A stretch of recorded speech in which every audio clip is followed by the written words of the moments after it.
Good evening, everyone. Welcome to the live stream. I'm Father Roderick, and if this is your first time, feel free to introduce yourself, say hi in the chat. I'll be able to read most of your comments, unless you are on LinkedIn. I won't be able to see the comments there because of the limitations of the technology. But if you are watching this on one of my YouTube channels, on Facebook, or on, I don't think I'm streaming to Twitch, but feel free to say hi and ask me anything. I'm here for that. Now let's have a conversation. Let me see if I can adjust the camera a little bit. I've been trying to improve the framing of the camera, and what I've noticed is the camera is actually a little bit too heavy. So it started to kind of lower itself all the time, and no matter what I try, it doesn't stay put in a higher position. Oh well.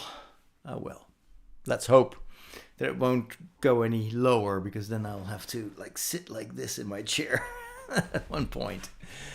I can't really see the comments. Where are the comments?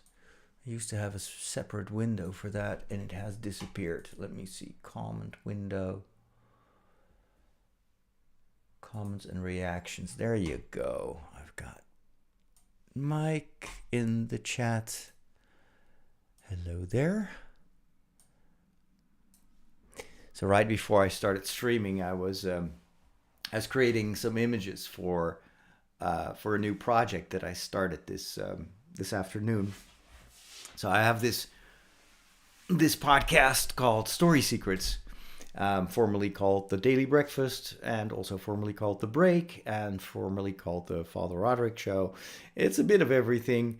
And I realized this morning that since my life has changed so much, I'm focusing on a lot of different projects compared to where I was a couple of years ago. I just don't have the time anymore to watch a lot of TV or movies or play video games. And so I've had more and more trouble kind of coming up with content for that show. And this morning I had a realization. It's like, actually, what I've always been doing is I share my life as it is in my podcasts. But as soon as I feel like I have to change my life so that it fits my work better or my goals when it comes to podcasting, then I'm actually doing the things upside, that's the world upside down. My shows should follow what I'm doing in my life. And for some reason, I never really saw that before. And it does change a little bit how I approach my podcasts. And so I was thinking while I was walking in the woods, what am I going to record? What is actually on my mind right now that would still kind of fit the idea of talking about stories and storytelling? And then I had this luminous idea that, what if I just tell stories? What if the show is just me telling short stories? Because I'm writing a fantasy novel, and so that's actually something I do every day. And storytelling is a craft. It's something that you can get better at the more you do it. And so, kind of off the cuff, in the spur of the moment, I decided to record 5 short stories. And it was so much fun. The stories were wild and really crazy, but I was trying to still make it like a full story with a beginning, a middle part, and an ending. It was difficult to tell a coherent story, and also because, of course, I'm not a native speaker, to do that in English. But I was actually quite excited about the end result. I think I I just narrated 5 stories. Some are very small stories, others are a little bit more convoluted. And what I did right before I started this live stream was I put them through Mac Whisper, which is a transcription program on my Mac. And so I then had text files of the story that I was telling, minus all the moments where I kind of pause to think or reformulate something. And then I had ChatGPT kind of summarize that, or kind of correct it a little bit and turn it into a more cohesive story. And I'm planning on posting these stories on my new Substack account. So if you look for Father Roderick on Substack, that entire Substack is basically now my writer's blog. That's where I post anything that has to do with reading and writing storytelling. And I'm actually, it's so much fun to do. I don't know what people are going to think, because it's very different from anything I've ever done on a podcast, but it's very much me, and I'm having a blast. So take it for what it is. And so I was also thinking of creating a picture for each story. And so I was now, the first story is actually the last story that I recorded, but I moved it forward because of the conclave that is starting tomorrow. Is tomorrow? Yeah, it's tomorrow. Because the story is about the election of a pope. However, the pope that appears on the balcony is unlike any pope we've ever had before. It is a complete surprise. It is very unexpected. And so I created a picture of what that would look like. I'm not going to spoil it, because it's part of the fun of the story to discover who that pope is. But it was just so much fun. Anyway, let's get to your questions. Holy Night Father wants to know, would the church accept Sith and Jedi converts to Catholicism? How much would they have to give up? Interesting hypothetical question. If you convert to Catholicism, you basically, it's not about giving something up. It's about embracing something new. Baptism has always been, from the early days of even when John the Baptist was baptizing in the River Jordan, was always a sign of a conversion, of a change. You change your life, you go into the waters, and that washes off your former life, and then you rise from the waters, and you're all new. And in, of course, the footsteps of Jesus, it means you become a follower of Jesus. So that means you try to live according to what we understand as his will. And the church, in that respect, is a guide interpreting the scriptures, and also, of course, having 2,000 years of life experience, and thereby giving people a lot of pointers as to how they can shape their lives. And some of them are probably very compatible with the Jedi lifestyle, others not. Same for the Sith lifestyle. If it involves a lot of killing, then obviously that's no longer compatible. So you have to hand in your red lightsaber. But even some of the kind of more monastic aspects of the way that Jedi live would probably need some correction in a Catholic context. But I just watched actually an interesting video about this earlier today, where I think it was a theologian who actually had some criticism of the Jedi lifestyle, because it tends to kind of push away suffering and emotion and everything. You're supposed to detach yourself from that. But the thing is, if you just step away of suffering and emotions and feelings and whatnot, you never process it. And we see in Anakin's life what that leads to. Catholicism is all about integration. Pain and suffering is not something you want to escape from, or you want to kind of turn into something abstract that you can then detach yourself from, like kind of in a way the Buddhism tries to do that. But it's all about experiencing it, taking up your cross and following Jesus. And so it's very much about, suffering's part of life. And if you put suffering in the context of faith, it can actually even have a kind of a positive effect. Suffering itself is obviously not something that God wants, but there is nothing that God cannot turn into a source of new life and new insights and whatever, So I guess that I, as a pastor, would be pretty critical of some of those tendencies in the Jedi mindset, where it's all about, this detachment, all these kind of prescriptions that you are not supposed to have any relationships, etc. And you see these Jedi actually being pretty lonely and even a little bit kind of not really understanding other people, maybe not even understanding themselves, and that is, I think, very unhealthy. So anyway, that would be my, in a nutshell, my idea about Jedi and Sith converting. Obviously, any Sith Lord is always welcome. We have confession and cookies. Beef Stewie is sending greetings from Austin, Texas. He's working in marketing, he or she. Actually, I'm not sure if it's a he or she. And I try to actively adopt more of a storytelling perspective in my work. It's also an AI-dominated space we cannot ignore. What's your take on AI, and how do you maintain your authentic voice without bowing to the demands and haste of everything AI? Good question. It is definitely something I have to kind of position myself towards in my own work. First of all, I decided to deliberately kind of steer away from that rat race, because I think it's ultimately a dead end. The more we put ourselves under pressure to constantly communicate, and then we use AI as a crutch in order to create more and more content, we lose authenticity.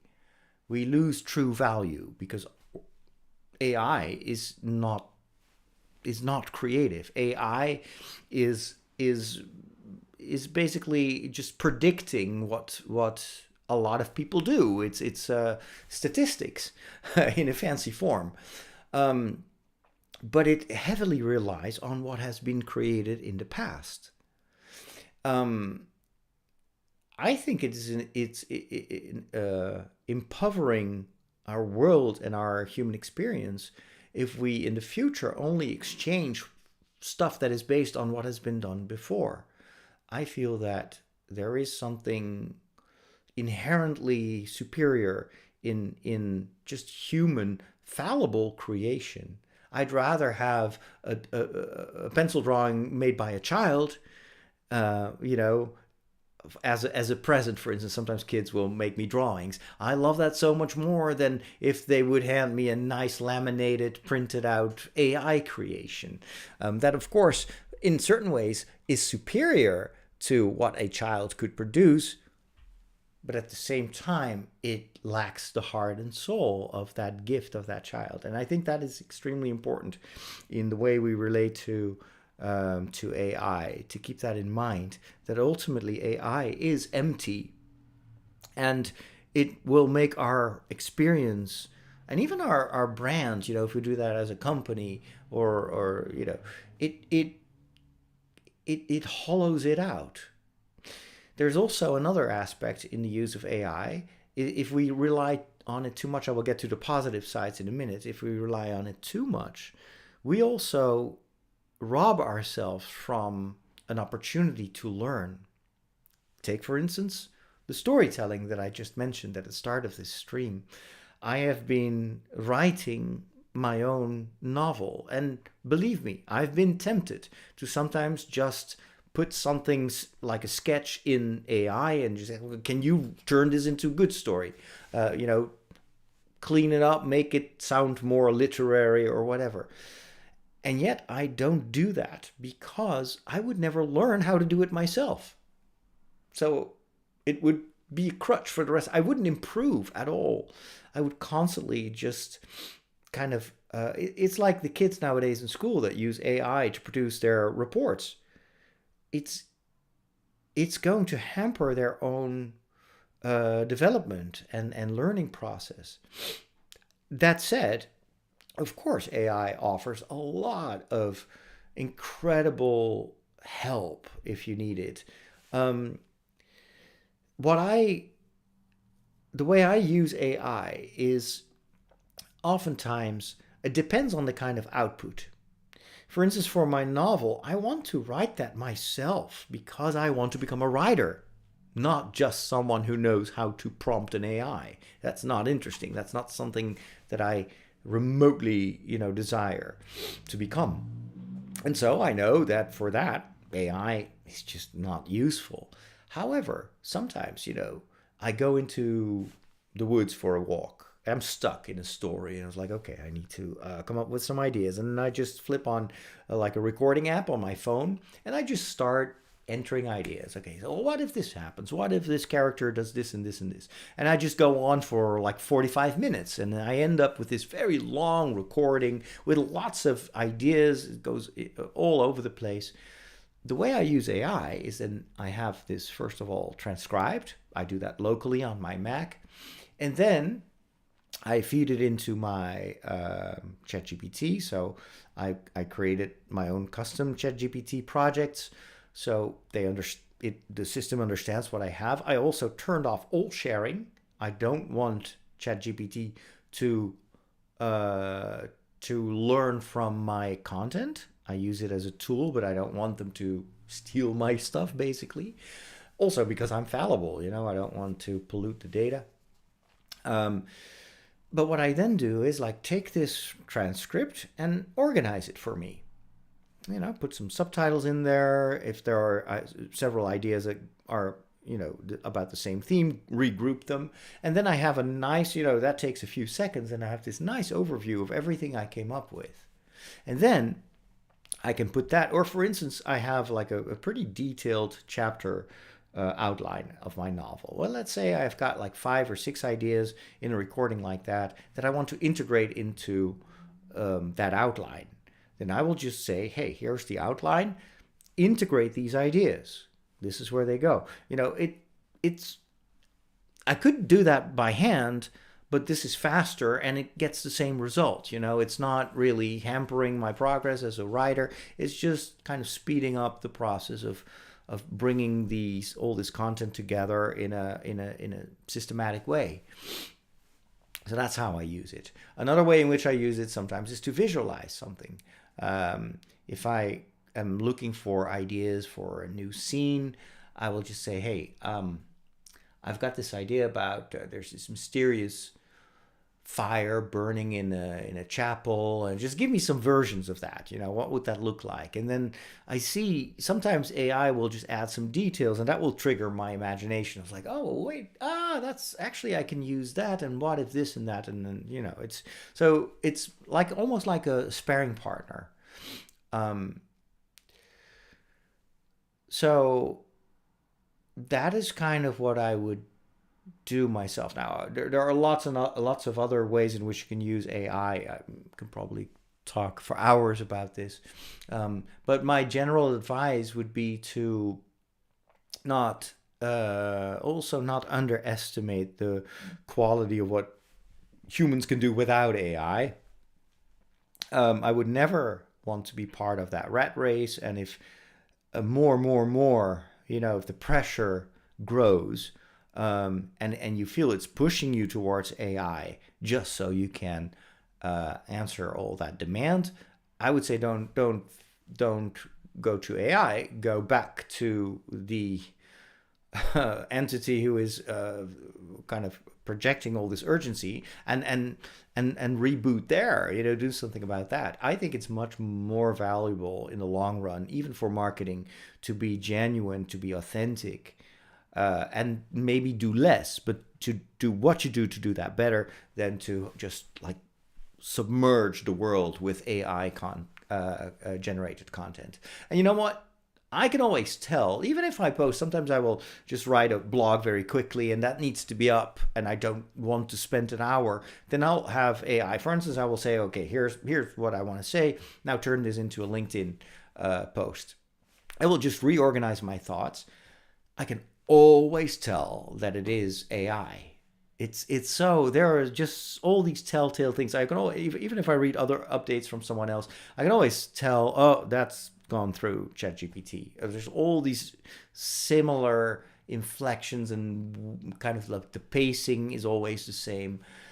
But I can also tell, like, is this still original? Are these original ideas? Is this congruent with this particular person that I'm following?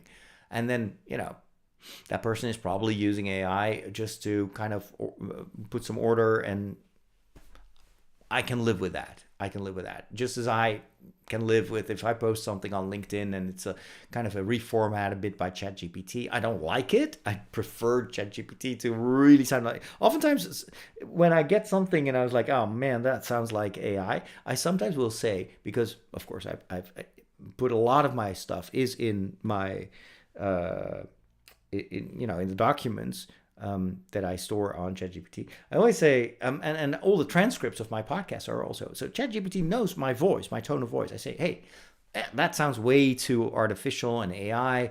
Get rid of all the typical AI stuff and make sure it sounds like me. And then usually it will return some grumpy reply saying, okay, well, I'll make it sound a little less polished, and I'll include some more of the like mistakes that you usually have. And you're like, okay, yeah, do that. Make it sound like me. And then I read through it, and oftentimes that's already so much closer to the way I would say it. So those are little things, but I think it's an incredible tool. I use it myself also a lot to help me break down tasks because of my ADHD. I'm quickly overwhelmed, especially with bigger projects, and so it's been a lifesaver when it comes to that. It's like, just I've got all these ideas, I feel all this pressure, I'm stressed out. Help me! I have I have ADHD. Obi-Wan Kenobi, you're my only hope. Break it down, and it does a terrific job in helping me out, and even as an accountability partner. Okay, so I finished this, now what? I'm running out of time, what would you advise? These little things, that's for me how ChatGPT has, or any form of AI has incredibly helped me improve my life. All right, Blue Canary wants to know, what is my favorite anime and why? I would still say, up until this moment, it's still Neon Genesis Evangelion, because of all this mysterious symbolism that surrounds this show. It's a bit, it's fast-paced, but it's also slower-paced than a lot of the animes today. It is hand-drawn. You can feel the craft. You can feel that there was a lot of blood, sweat, and tears put in that anime. It's not as polished as today's stories, but that's actually what I think adds to its charm. So it's a series that I can watch over and over again because it's not very clear what it means. And I prefer that to more linear stories where it's just, okay, you've got this monster, you've got this hero, and now that's the end of the monster. Let's go to the next episode. That said, there are a lot of other animes that I really enjoy. Vinland Saga, I recently started. I picked up that series again. I stopped watching that halfway through the first season, and I like it. And there are some more anime series as well that I really love, but haven't had much time to watch the full series. Attack on Titan. I'm currently watching that. It's mind-blowingly good. It's really surprising as a story. Claudia wants to know, regarding the Holy Trinity, has it always been the Holy Trinity? I'm thinking of the Old Testament. In the beginning, there's only one God, and this and that. Was Jesus there in the creation? Well, that depends on your point of view, as Obi-Wan Kenobi would say. From a theological point of view, obviously, we would say God has revealed himself throughout history in steps.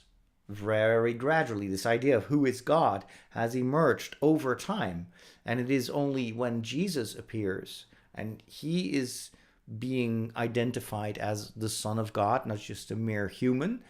And then Jesus talks about the Holy Spirit, that the early church started to think about that, and more came to the conclusion we are actually dealing with a God who is more surprising than we thought. It's a God, one God, but in three persons. And how should we even process that? Well, theology basically says we can't. That is why it's God. It's if you understand it, then it's certainly not the right interpretation. God is a mystery, and it's always bigger than you. But we have to take into account what Jesus himself says about himself and about the Holy Spirit. However, once you come theologically to the conclusion, so we have this one God in three persons, then you have basically a different perspective all of a sudden. And if you then look back to the stories in the Old Testament, you might find traces of that. Now, has that been deliberately put in those texts by the original writers? No, of course not. And to a certain extent, what then happens theologically from, let's say, an outsider perspective is like, if I think of a castle and I look at the clouds, hey, that cloud looks like a castle. So it's a little bit like pattern recognition based on the patterns that you've discovered after the fact. However, from a theological point of view, I would say it's still valid to look at that, and a lot of the church fathers have looked at Old Testament scripture like that, kind of to try to see traces. But you have to always be careful that you don't overdo it. It's a valid way of reading the Bible. It's also how the Old Testament rereads older stories. It will add layers of interpretation. Sometimes a story is only written down centuries after the facts, and then if you look at the historical underpinnings of that story, there's always some historical event, but the way in which it's written down, it has nothing to do with what happened originally. And it's been enhanced with all these other layers and stuff that has happened in the meantime. And sometimes they will take multiple events and then kind of merge it into one. So the Bible is not a history book. The Bible is not a journalistic effort.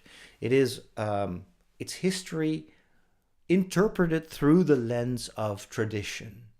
And so that is the way that Christians often look to the Old Testament. It's like there are hints, there are promises, but it will only come to completion in the story of Jesus. And Jesus himself says, I'm not going to change anything of the Old Testament, but I'm completing it. What was hinted at, what was prophesied, look at me. I'm doing exactly what you've been reading in all those texts. I am the fulfillment of the promises of the Old Testament. Lauren says, I am a cat mom. I have a tuxedo cat and his name was Inky, but we changed the name to Oreo. I love that name. That is wonderful. Oreo for a cat. I'm not sure if cats can eat Oreos, but as much as people love Oreos, they might also love that cat. So it's a good name. The Cordial Catholic says, I became Catholic listening to your Catholic Insider from Rome. Any chance you're covering the conclave at all this week? I am so excited to hear that. That is wonderful. That it all started with the Catholic Insider. As you can tell, I'm not in Rome right now, and I won't be during the conclave. And this is for multiple reasons. The most important one is when I was doing those podcasts, almost no one was using social media to cover those events. The only sources of information came from the Vatican itself and from all the journalists that were covering it in a very kind of old-fashioned way. Now, obviously, we're 12 years later, and so the world has changed. Media has changed. Everyone now has a phone. Everybody is covering this. There are thousands of journalists and street journalists out there covering the event. And so I don't think I can add much to that. Of course, it would be my personal perspective, but that is more kind of a nostalgia thing. The other reason is I'm currently already over my head into the work.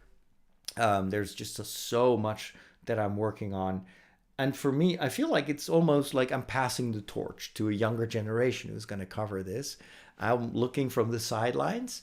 And of course, in streams like this and in my podcast, I will talk about the conclave and about the outcome of the conclave.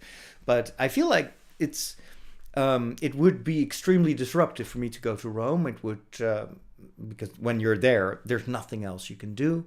Let alone, I don't even know if I would be able to find a place to stay because Rome is overcrowded right now. And I don't have a budget. So, but it would also probably kind of derail all my other projects for weeks. Not to mention that if you go there, then you become like a target of all the journalists. And so I don't know. Even now, journalists are calling me all the time, almost on a daily basis, for talk shows, and they want me to give my projections. And I tell them very honestly, this year, I'm I'm not really following everything. I am not an expert on this. I'm just a simple priest, you know. I'm going to be just as surprised as most other people. So again, what do I have to add to the conversation? Not much. And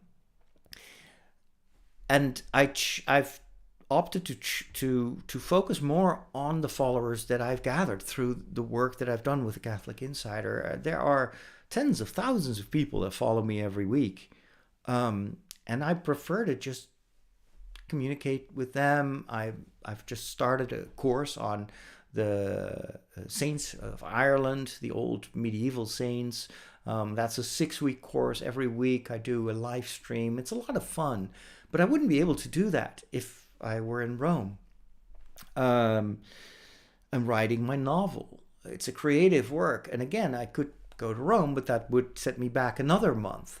Whereas I prefer, and it also, since I now know that I have ADHD, I know that it helps me to focus on fewer things, but to do those things with intent and with a certain amount of rest, of inner peace. And running around for 2 weeks looking at a small chimney on top of the Sistine Chapel usually does not contribute to inner peace. It is a roller coaster experience. I mean, I love that I've done it. I cherish those recordings, but I'm also extremely relieved that this year I can just let that pass me by. And yeah, I'm going to be so surprised. In a few days, we'll know, right? And then, that's another idea, another thing. Of course, now it's all the rage, and everybody's looking at the Vatican. So if I would post those podcasts every day, then yeah, of course, they would get listeners. But then once the Pope is there, it's all over. And none of that is relevant anymore. Unless it's just like a memory, like a souvenir of those days. But it doesn't really have any lasting value for me. Whereas what I'm doing in terms of creating courses and teaching and communicating and building community, all that is building something that will last for years to come. And so that's also a deliberate choice for me. I'd rather invest now in things that stay relevant for longer. I'm kind of more and more shifting towards evergreen content. I even do that in the way that I try to cover movies. Instead of doing a new episodes every week about the latest Star Wars episodes, I feel like there's so many other people that do a much better job at that as well. But also, once the series is posted, it's no longer, people will move on. So instead, I'm trying to more and more tell myself to create, for instance, more meditative pieces, like what I wrote the other day about Luke Skywalker and the Conclave. Trying to write with a bit more intent, go a little bit deeper than just the thing of the day. So all in all, those are all considerations that make me feel that I made the right choice not to go there. But it was still a wonderful experience to have been at 2 conclaves, basically. And well, as you are living proof, it also reached people and did some good. So I can only be super thankful. And I hope that people that are covering the conclave today will have a similar effect on the people that are following the news. Ruben says, it's only crazy how there's only 2 weeks of Andor left. Yeah, I feel like we're getting a theatrical movie every week. It's even hard to keep up with it. I haven't even watched episodes 3, 4, 5. And now there's also the animated series that has launched on Star Wars Day. But I'm going to take it easy. There's a lot of time at Star Wars. I just enjoy it at my own pace. Rutger is writing his own fantasy novel in the background, with this in the background. And that's awesome to hear. I'd love to hear more about your novel. Lauren says, the pizza place uses AI robots to take people's orders. Yeah, as Having lived in Italy for 2 years, I think that's a bad idea. Why would you not just enjoy making a pizza yourself?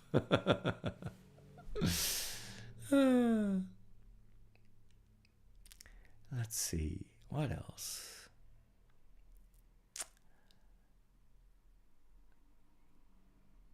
There's a red cardinal outside of the window. Yeah. In America, you have those cardinals, and they're red. It's so funny. I guess the birds have been called after the cardinals in the Vatican, I guess.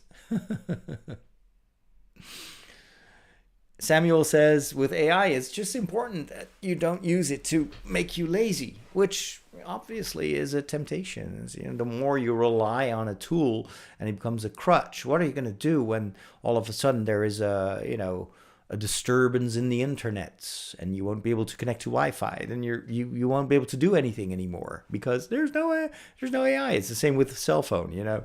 Like when people are all of a sudden their phone doesn't work anymore, they feel like I've lost my child. It's like, oh, life was fine without cell phones. I lived the majority of my life without cell phones, and I was perfectly happy. Okay. Let's see. You can use AI to make logos. That's true. Hey, Stink Bug. Good to see you again, too. You can use ChatGPT to create variations of a tattoo design. Yeah. Hey, Ultimate Veteran. It would be nice if you could tone it down a little bit because you're not really contributing to the conversation right now. Otherwise, I will have to mute you. So, have I seen Midnight Mass? No, I haven't. But I heard good things about it. It is horror, so that is. I'm reading at the same time as I'm answering you. That's not very polite. I have a busy chat. Yeah, that's true. Okay, I think I have to, unfortunately, ban our Ultimate Veteran because it's a bit disruptive. There's just too many messages. Am I a Catholic or an Eastern Orthodox priest? I am a Catholic priest, but yes, I have a wide horizon. So I have the Orthodox Study Bible, yes. I just enjoy expanding my horizon all the time. Okay, there we go. All right, that clears up the chat a little bit. Bill the Dyke hopes that I've recovered from all the anime last weekend. That's my good friend Barry. Good to see you, Barry. It was so great to talk with you and with Cocky, of course. Yeah, I've recovered, but I should ask you because you've been there for 3 days. I was so tired when I came back home. I was exhausted. So many impressions. But it was a good day. I really enjoyed the interview that I did with Kirsten about her book. I didn't know her at all. I hadn't met her before.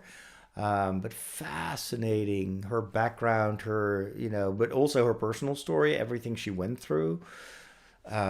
Really, really interesting to learn her story. So that's always, those are for me the highlights. It's the personal encounters, the conversations that I've had. I didn't have that many conversations because I felt like I still kind of need to find my, how do you say that? I need to figure out what this is. What is this culture? I like anime, but I wasn't familiar with the anime culture. But it was good. It was good. But one day for me, it was more than enough. Let's see. Did I love to read fairy tales? Oh, yes. I've been reading fairy tales for all my life. As a child, that's every evening before we went to bed.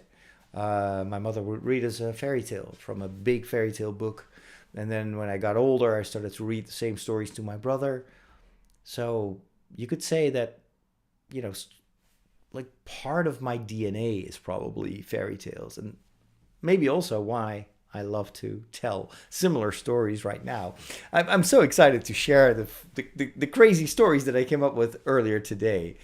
Um, it was almost magical. I was just walking around, and so the idea is I'm going to tell a new story every day. It's short stories, 10 minutes, and it's whatever comes to mind. I'm not going to overthink it. I'm certainly not going to prepare it. The challenge is like I take one idea and then I just tell the story and I see where the story goes. It's kind of a almost a spiritual exercise in surrender to the creative process.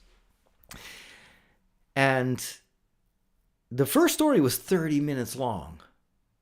And I was like, oh man, I can only do one per day. This is way too intense.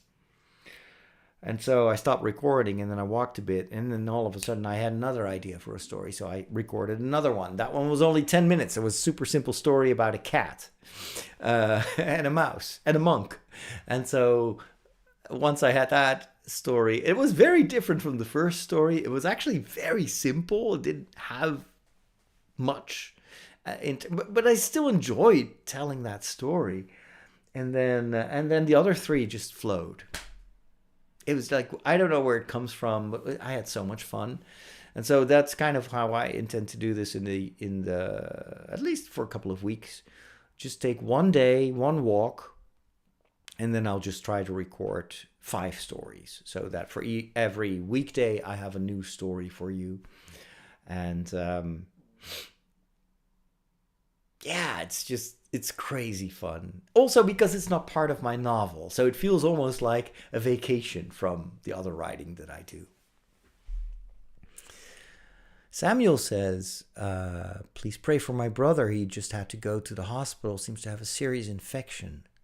And they cannot find the source. Oh, wow. That sounds scary.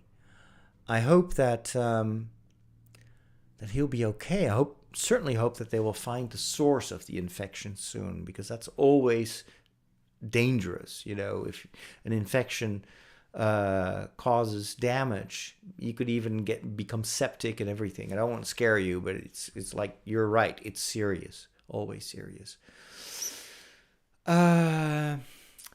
Melanie says, glad you're doing well. Good to see you. Melanie is watching this on Facebook.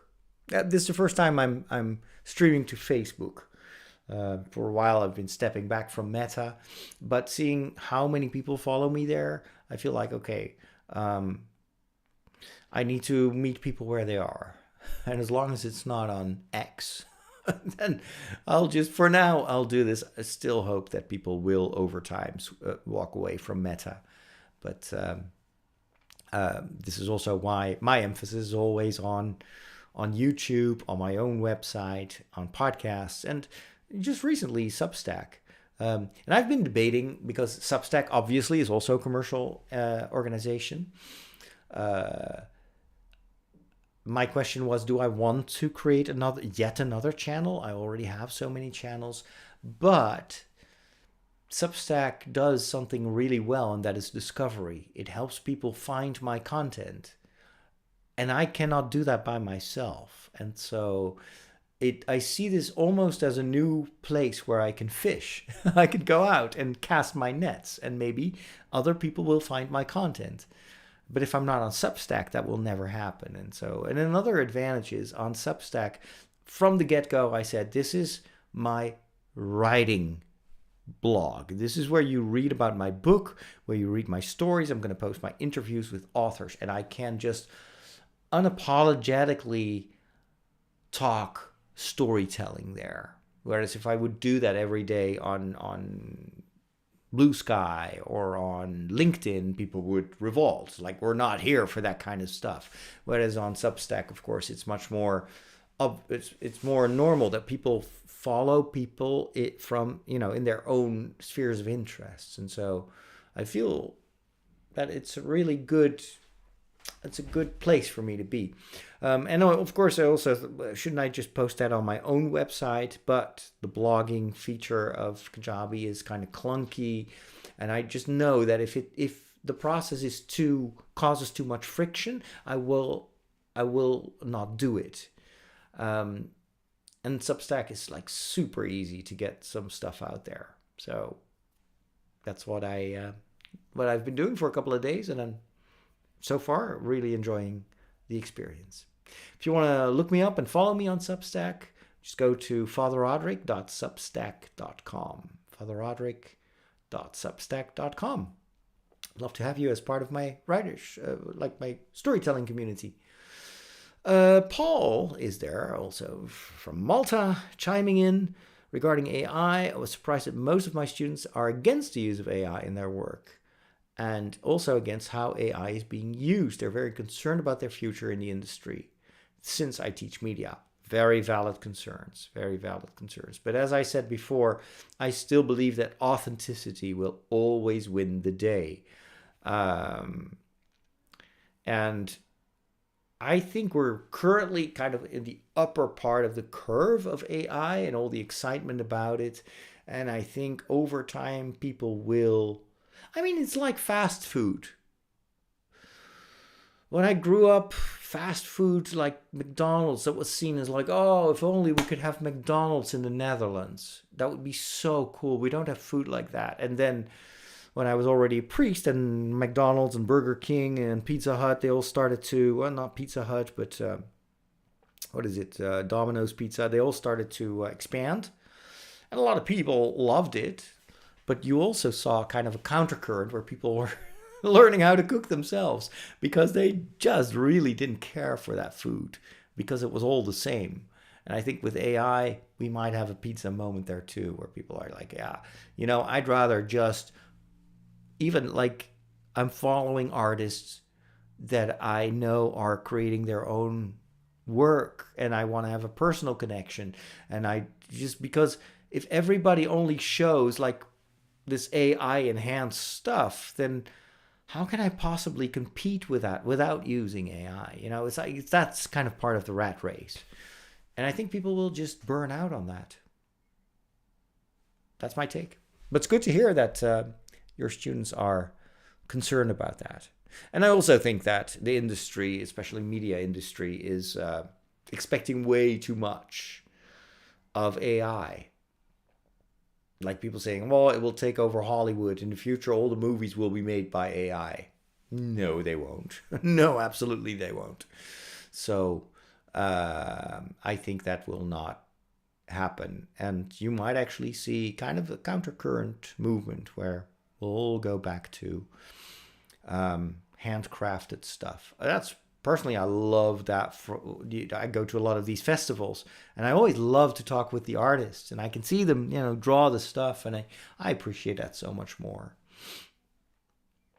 Melanie wants to know what evergreen is. Well, evergreen content is content that has no expiration date.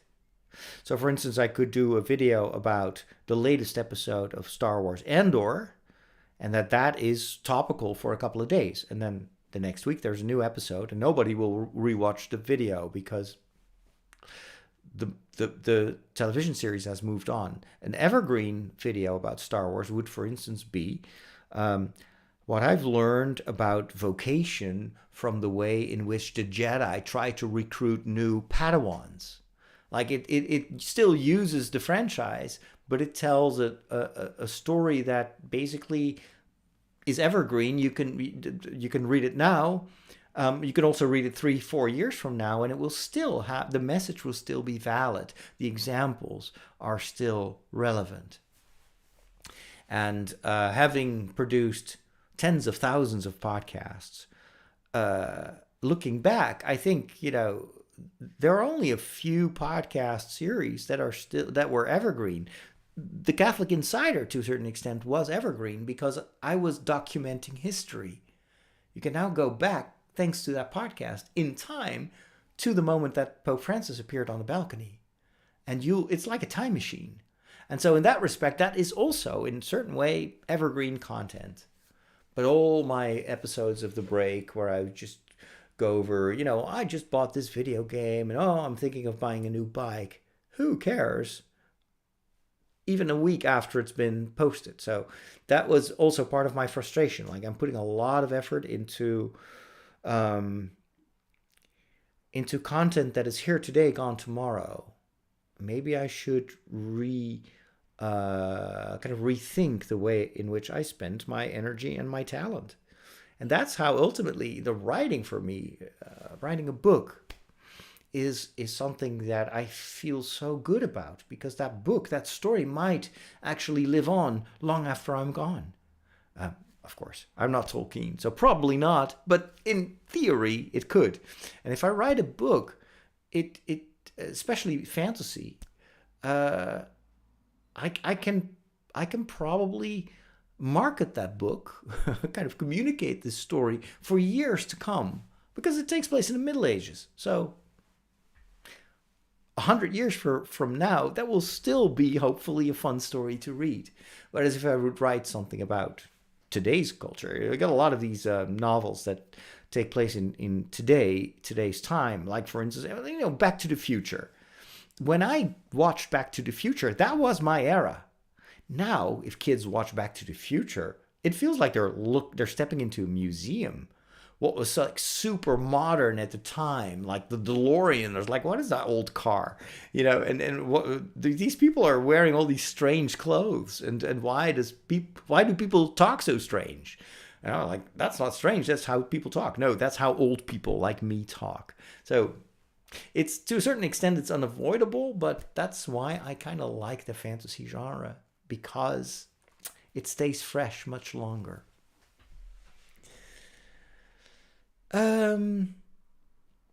Podcast Bart wants to know if I did the Catholic Insider podcast back in the day. Yeah, that was me.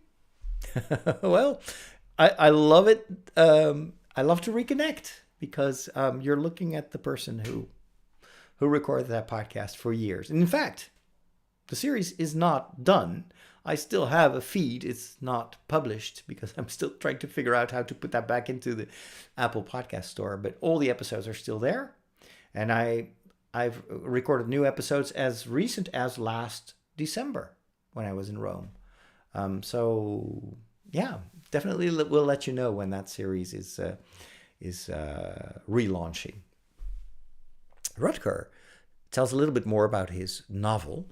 He says it's about magic being an element on the periodic table, and the type of magic you have depends on your DNA. Ooh, sounds a bit like midichlorians in the Force. It starts off with a boy accidentally destroying a city because he has dark magic. Ooh, that's a nice, inciting incident. That sounds awesome. I already want to read that story. Thanks for sharing. Podcast Bard enjoys the walk. Oh, I didn't even know you were listening to the walk. It's so funny how the connection was like not between the walk and the Catholic Insider, because it's the same voice, but obviously it's a disembodied voice, so unless you know it's the same guy. Paul says the media animation and graphics world is changing, and we need to use AI as a tool. Absolutely. Andy says, I've been competing in amateur boxing, and now when I'm Catholic, I have a new question on my mind and wonder about the morality of boxing. I never saw that church condemned it. What's your opinion on it? No, the church is usually very favorable towards sports. It's a discipline, in sports. It's good for the body, as long as people, of course, play fairly. I don't see that there are any moral objections against boxing. I don't know if it's always very healthy to be, getting hit in the head so often. It wouldn't be my sports of choice, but I wouldn't be surprised. I mean, there was the Father Stew movie, right? Father Stew, I've never seen a movie, but I've heard it is about a boxer who converts, who becomes a Catholic or something like that, and even becomes a priest. So maybe that might be an interesting movie to check out. What other sci-fi do I like? That's the wrong question. Ask me, what other sci-fi don't you like? Because that's going to be a much shorter list. I like Doctor Who. I'm a huge fan of old, kind of vintage BBC science fiction, like Blake 7. I loved the American series, Space 1999, like the old stuff, Lost in Space. Never watched Lost in Space when it was on the air, but I kind of caught up later on and really enjoyed that story. I'm a huge Star Trek fan. Um, huge Star Trek fan. What other sci-fi? I mean, everything. Philip K. Dick, love it. Huge fan of kind of the dystopian genre as well. Hunger Games, etc. Now, the one thing I still need to watch is Three Body Problem. Fantastic sci-fi. The the series, the Asimov series on Apple Plus, Apple TV Plus. I feel like I have to read at least one of those novels, and I want to watch that series, Foundation. But it's on my list. It's kind of, I still have a lot of gaps, and it's also just a matter of time. I read a lot, a lot. Like I've just finished my 50th book this year alone. So. And I read all genres. So yeah, but I'm currently reading a novel by a friend of mine who is a Dutch author, and she wrote a book. She calls it like Monsters, Die Hard with Monsters, and it's like a blend of science fiction and Die Hard and horror and fantasy. There's also magic there, and it's a great story. It's so wild. It's so out there. So yeah. I don't mind. I don't really only want to read the big famous stuff. I just enjoy imaginative sci-fi in any shape or form.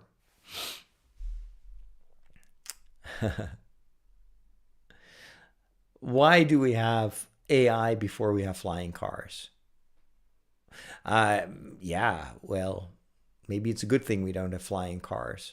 Imagine if Tesla would make flying cars, that would have that would cause even more accidents than they already do. Paul is concerned about the tariffs that are now announced on non-American films. I don't think that's ever going to be a thing. You know, apparently, according to lawyers, Trump doesn't even have the authority to impose those tariffs. So it's just another. It's like one of the many daily utterances that come from the White House, and it's just flooding the world with nonsense, so that they can then do all sorts of illegal stuff that they don't want people to talk about. Why do you think he's posting a AI image of himself as the Pope? It's probably because while we are all like talking about that image, he's doing a lot of stuff that stays under the radar. I don't trust that current administration for a penny. I think after all, he's a condemned criminal, right? What do you expect? But I am afraid that he's surrounded by a lot of unsavory people that are taking advantage of this phase in American history to definitely not make the world a better place. This is my 2 cents. I respect all opinions, but I hope the people also respect mine. How would the church react to a Sith who loves to power his Force abilities who uses love to power his Force abilities instead of hate? You know what? I don't think that works like that with the dark side of the Force. The only way you can be a Sith Lord is if you give in to the hate. That is the energy source. If you take that away and replace it with love, you don't have a Sith Lord. You have a good Jedi, basically. Maybe even a better Jedi than the Jedi, because the Jedi, at least now we learn that not all the Jedi have very pure intentions, and they too are kind of morally gray sometimes. As we saw in the excellent series, The Acolyte. I loved kind of the exploration of the Jedi being not the good guys. I wish they would have continued that. Philip K. Dick's The Man in the High Castle is an excellent story. I watched most of the TV series, never finished it. Don't spoil it. I still want to watch it. I really liked I always like parallel history or alternate history. One of my favorite alternate history series and stories is for all mankind. It's Ronald D. Moore. It's chef's kiss. Samuel is a bit disappointed by the new era of Star Trek, with the exception of Picard Season 3. But, he adds, I haven't seen Strange New Worlds yet. So, hold on. For me, the best Star Trek ever, superior to the original series, superior to The Next Generation, superior to Voyager, definitely superior to Enterprise, is Strange New Worlds. It is all you could ever dream Star Wars should be. It is my all-time favorite Star Wars. If I have to endure all the other stuff that I dislike just as you do, like the first 2 seasons of Picard and Discovery, it brought us Strange New Worlds, and that justifies everything else. It is, don't miss it. Don't miss it. I'm counting the days for Pike to return. I miss that crew. I want to be part of that crew. I want to be on the Enterprise. I want to live in Strange New Worlds. Seriously. Beam me up. A theological question. Does the fact that the Eastern Orthodox have valid sacraments mean that they are normatively saved or have the same chances as a Catholic? You know, the fun thing is, we don't know who is saved. Only God knows. It does not depend on your allegiance with a specific Christian tradition. As far as Jesus is concerned, it's what you do with that faith. Have you fed the poor? Have you clothed the naked? Have you visited the prisoners? Have you taken care of the sick? That, according to Jesus, is going to be the criterion. And so I don't worry too much about that kind of stuff. I think we should always worry about our own salvation. What am I doing in the footsteps of Jesus? Am I doing enough? And then let St. Peter up there sort it out. I doubt that he will, ask for your Christian credentials as to, have you been to church every week? Those are all, in a certain way, tools, different traditions, different perspectives, but there's only one God. There's only one gospel. There's only one Jesus. And it's pretty clear what Jesus wants us to do. And no matter how from which tradition you're listening to his word, the words that Jesus speaks himself are kind of univocal, I would say. Although, little parenthesis, of course, univocal means like it's pretty clear what his intentions are. Doesn't mean that every part of the gospel is always extremely in line with all the rest of the New Testament. I know different writers, different perspectives, sometimes contradictions. It's just part of the way the message has been written down. I am going to wrap things up. I have a bit of a headache. Unfortunately, I'm under the weather, so I have got a sore throat, which means even though I would love to continue the conversation, I'm going to regret this tomorrow. I'd love to have a voice tomorrow as well. So I am very sorry that I wasn't able to answer all the questions, but put a pin in them. Next week, there's going to be another live session, so feel free to ask your questions again. Let's pray for one another. Also, please keep Samuel's brother in your prayers. Hopefully, they will find the source of the infection and everything will turn out well. Also, please pray for the cardinals currently in the Vatican, deliberating on who should be the successor to Pope Francis. And let's pray for the future of the church and of the world. I think the world as it is right now needs witnesses to God's love more than ever.